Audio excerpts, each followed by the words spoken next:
बैल और ट्रैक्टर की रस्साकशी। चांदपुर गांव में भोलू नाम का एक लड़का रहता था। वो अपने नाम की तरह ही बहुत ही भोला था और सारा दिन गांव में घूमता रहता था। अरे भोलू, कहाँ जा रहा है भाई? काका, मैं गांव के मंदिर जा रहा हूँ। आज वहाँ पर भंडारा है ना, अच्छा स्वादिष्ट प्रसाद मिलेगा। हाँ हाँ, जा भाई, तेरे बिना गए तो भंडारा कैसे पूरा होगा। और भोलू हंसते हुए वहाँ से गांव के मंदिर चला जाता है। मंदिर में पहुँचते ही भोलू की नज़र मंदिर के बाहर बनी नंदी बैल की मूर्ति पर पड़ती है और वो उस मूर्ति के साथ खेलने लगता है। वो खेल खेल में उस मूर्ति के ऊपर बैठ जाता है और उसके सींग पकड़कर बोलने लगता है, अरे अरे, कब से बैठे हो? चलो चलो, उठो उठो उठो उठो ना। तभी मंदिर के पंडित जी बाहर आकर भोलू से कहते हैं, अरे बेटा भोलू, ये तुम क्या कर रहे हो? ये पत्थर के नंदी बैल हैं, ये उठेंगे नहीं। चलो जाओ बेटा, कहीं और जाकर खेलो। पंडित जी की बात सुनकर भोलू बड़ी मासूमियत से कहता है, नहीं नहीं, मुझे पूरा यकीन है पंडित जी, ये नंदी महाराज एक दिन जरूर उठकर चलेंगे, मेरी बात को नजरअंदाज नहीं करेंगे। अब तो ये मेरे दोस्त बन चुके हैं ना। अच्छा बेटा, जैसी प्रभु इच्छा, तुम खेलना चाहते हो तो खेलते रहो। और भोलू वहाँ पर रोज आकर उन नंदी बैल से खेलता रहता है और गांव के सभी लोग उसका मजाक उड़ाते हैं।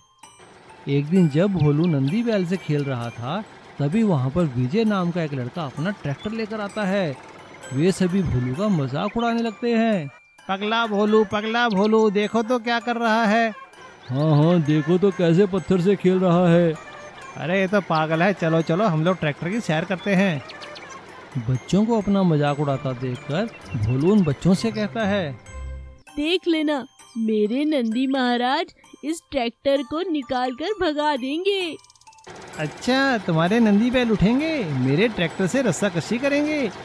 ठीक है भोलू, तो 2 दिन बाद अपने नंदी बैल को लेकर गांव के बाहर मैदान में आ जाना, वहीं पर फैसला हो जाएगा कौन जीतता है, मेरा ट्रैक्टर है तुम्हारे नंदी बैल।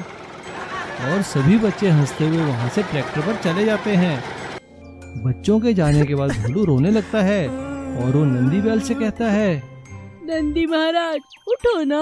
ठीक है, अब मैं जा रहा हूँ, अब मैं यहाँ कभी नहीं आऊँगा, आप आएंगे। और ऐसा कहकर भोलू रोता हुआ अपने घर चला जाता है। देखते ही देखते 2 दिन बीत जाते हैं और भोलू मंदिर नहीं जाता है। लेकिन 2 दिन बाद वो गांव के मैदान में जाता है। वहाँ वो देखता है कि विजय ट्रैक्टर लेकर उसका इंतजार कर रहा था। भोलू को अकेला देखकर सभी बच्चे हंसने लगते हैं। लेकिन तभी वहाँ पर अचानक से एक बहुत तगड़ा बैल आ जाता है। लेकिन वो बैल चुपचाप भोलू के पास आकर खड़ा हो जाता है और बड़े ही प्यार से गर्दन हिलाने लगता है।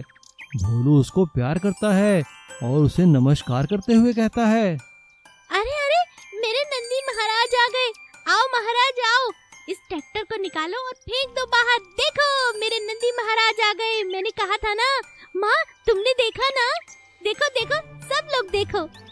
भोलू के ऐसा कहते ही बैल हुंकार भरकर आगे बढ़ता है और ट्रैक्टर को खींचता हुआ दूर ले जाता है। ये हम जीत गए, जय भोलेनाथ। इसीलिए कहते हैं कि भगवान भक्त के वश में होते हैं।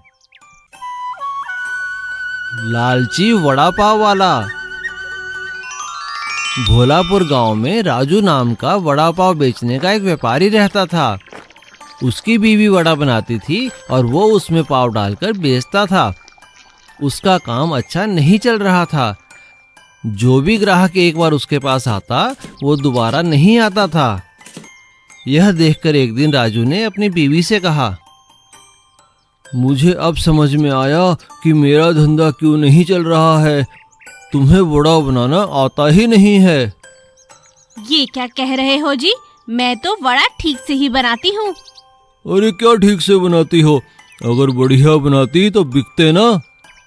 मुझे एक उपाय सूझा है। याद है वो उमा बहन जिनके घर हम गए थे? उन्होंने कितने अच्छे वड़ा पाव बनाए थे, क्या बढ़िया स्वाद था। मैं सोच रहा हूँ क्यों ना उन्हें यहाँ बुला लें। इससे उनका भी फायदा हो जाएगा और हमारा भी काम बन जाएगा। बेचारी बहुत मुसीबत में है। राजू गांव गया और उमा बहन से मिला। फिर उसे उसने सारी बातें समझाई। यह सुनकर उमा बहन ने कहा, मैं तो कब से अपने काम को लेकर बहुत परेशान थी। तुम भगवान की तरह आ गए। जो तुम्हें ठीक लगे वो करो। इसके बाद उमा बहन राजू के ठेले पर वड़ा पाव बनाने लगी। उसके बनाए हुए वड़ा पाव इतने स्वादिष्ट होते थे कि वहां पर लोगों की लाइन लग गई। कुछ ही दिनों में उनका धंधा अच्छी तरह चल पड़ा और काफी पैसे भी आने लगे। राजू मुनाफे का आधा हिस्सा उमा बहन को दिया करता था।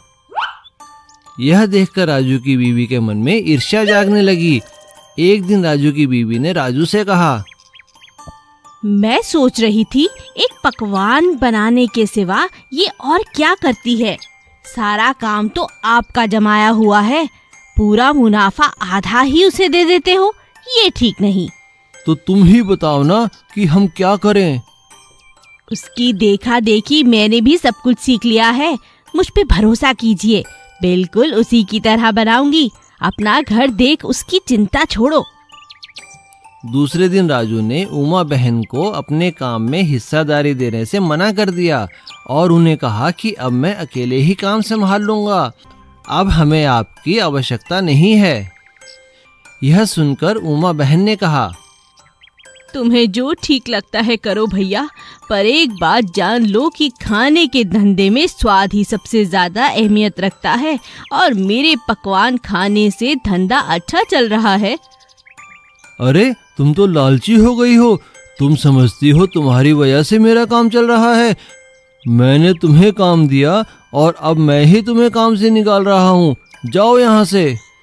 उमा बहन दुखी होकर वहाँ से चली गई।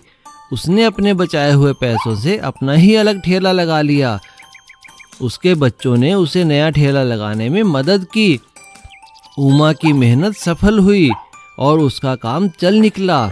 उसे जमींदार के बेटे की शादी में वड़ा पाव बनाने का ऑर्डर मिला और राजू का धंधा लालच की वजह। सीख, हमें लालच नहीं करना चाहिए। Please subscribe.